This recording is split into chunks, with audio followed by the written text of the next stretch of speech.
آپ شور ہنگامہ کیوں کر رہے ہیں؟ پہلی بات تو یہ کہ انہوں نے کوئی پابندی نہیں لگائی ہے، یہاں ہر جماعت پر پابندی، کوئی بھی جماعت، نہ یہاں پر کوئی جماعت رجسٹرڈ ہے جیسا کہ ہمارے ملکوں کے اندر ہوتا ہے، نہ کوئی بھی جماعت اپنا لیبل لگا کر کے یہاں دین کا کام نہیں کر سکتی۔ یہ تو صرف انہوں نے ان کی جو تبلیغی جماعت کی خطرناکیاں، ان کے برے عقائد اور ان کی گمراہیاں ہیں، ان کو بیان کرنے کے لیے انہوں نے کہا ہے، اور اس سے پہلے 4 مرتبہ یہ چیز ہو چکی ہے، 1420 میں، 1424 میں، 1427 میں، 1441 میں، یہ چیزیں یا 40 کے اندر ہو چکی، اور ابھی 5ویں بار ایسا ہوا ہے۔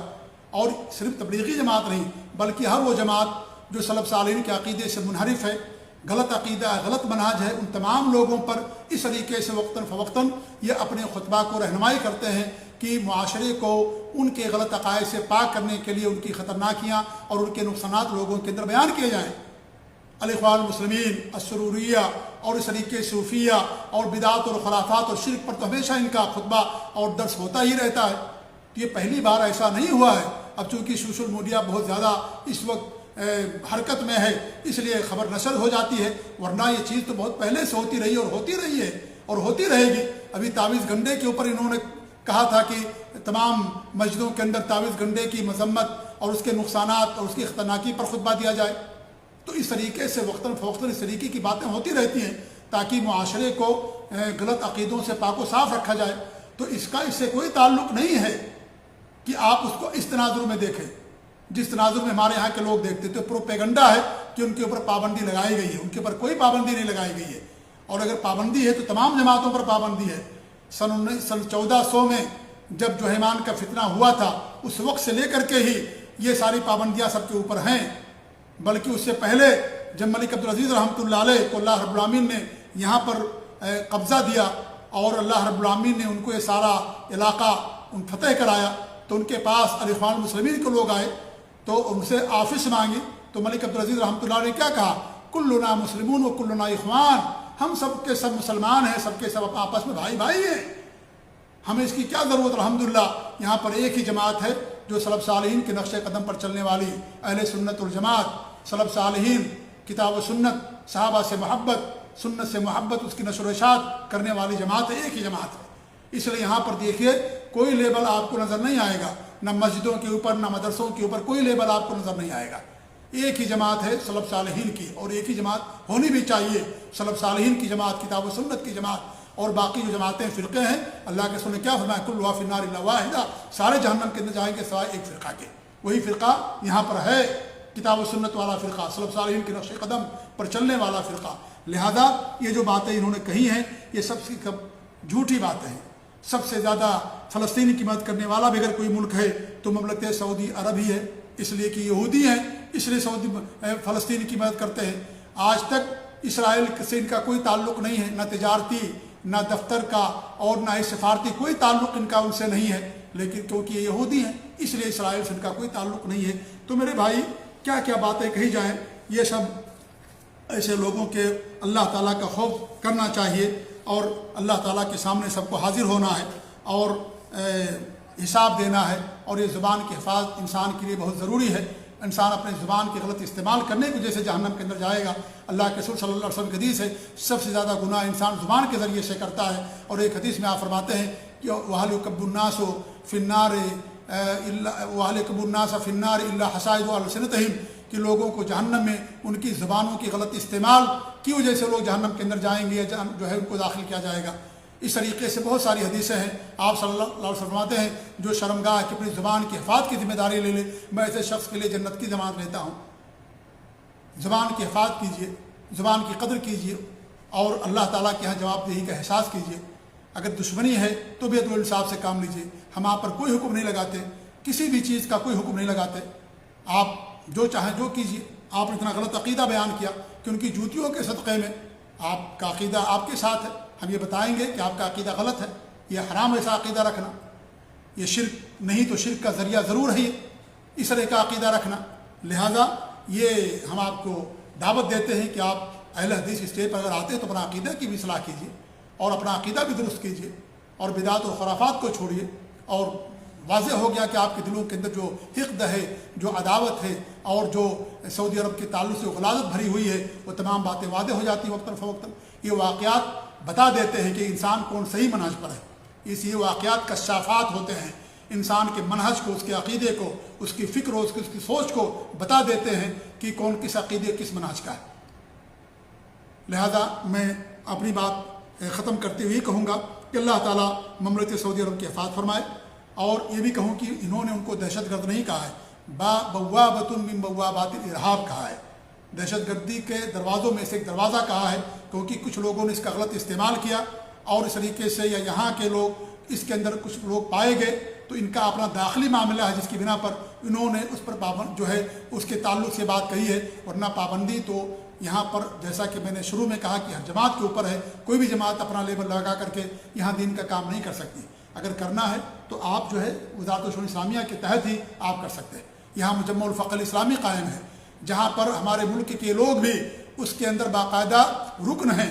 سوال یہ کہ یہودی ہیں یہ، تو پھر مجمع الفقہ الاسلامی کے اندر کیوں رکن ہیں؟ کیوں لوگ وہاں سے حج کرنے کے لیے آتے ہیں؟ کیوں یہاں پر رکن ہیں مجمع الفقہ الاسلامی کے؟ کتنی بڑی بات کہی، اللہ تعالیٰ انہیں ہدایت دے، اللہ مجھے بھی ہدایت دے، اللہ تعالیٰ ہم سب کی اصلاح فرمائے، آمین۔ اور اللہ تعالیٰ اس پورے سعودی عرب کی اللہ تعالیٰ حفاظت فرمائے، اللہ تعالیٰ انہیں اور دین کا کام کرنے کی توفیق دے، اللہ تعالیٰ ان کو اور مزید ترقی عطا فرمائے۔ یقیناً معاصی ہیں، منکرات ہیں، کچھ گناہ ہیں، اس میں کوئی شک نہیں ہے کہ پایا جاتا ہے، لیکن ہمارے اندر بھی خامیاں ہیں، ہمارے معاشرے کے اندر بھی خامیاں ہیں، اور ہمارے اندر بھی خامیاں پائی جاتی ہیں۔ لہذا انسان کو تو انصاف سے کام لینا چاہیے۔ اگر آپ کے والدین، آپ کے گھر والے کوئی غلط کام کرتے ہیں، آپ اسے روڈوں پر نہیں بیان کرتے، ان کی اصلاح کرنے کی کوشش کرتے ہیں۔ اس لیے اصلاح کا طریقہ یہ ہے کہ آپ ان کے کان میں کہیں، خاموشی سے ان کی اصلاح کرنے کی کوشش کیجیے۔ اس طرح کی باتیں کرنا، یہ سب جو ہے ہنگامہ کھڑا کرنا ہے اور حکومتوں کے خلاف لوگوں کو رغلانا ہے، یہ خوارج کی پہچان ہے، یہ سلف صالحین کے نقش قدم پر چلنے والوں کی پہچان قطعاً نہیں ہو سکتی ہے، نہ کبھی رہی ہے اور نہ کبھی ہوگی۔ اللہ تعالیٰ ہم سب کو ہدایت دے، آمین۔ مبارک اللہ فیکم و جزاکم اللہ خیر۔ ہم سب کا شکریہ ادا کرتے ہیں جن جن لوگوں نے بھی ہماری گفتگو سنی، اور ہم گزارش یہی کریں گے کہ آپ اس کو عام کریں تاکہ حق واضح ہو اور باطل کا دائرہ تنگ ہو اور لوگوں کو حق بات پہنچے۔ جزاکم اللہ خیر، السلام علیکم ورحمۃ اللہ وبرکاتہ۔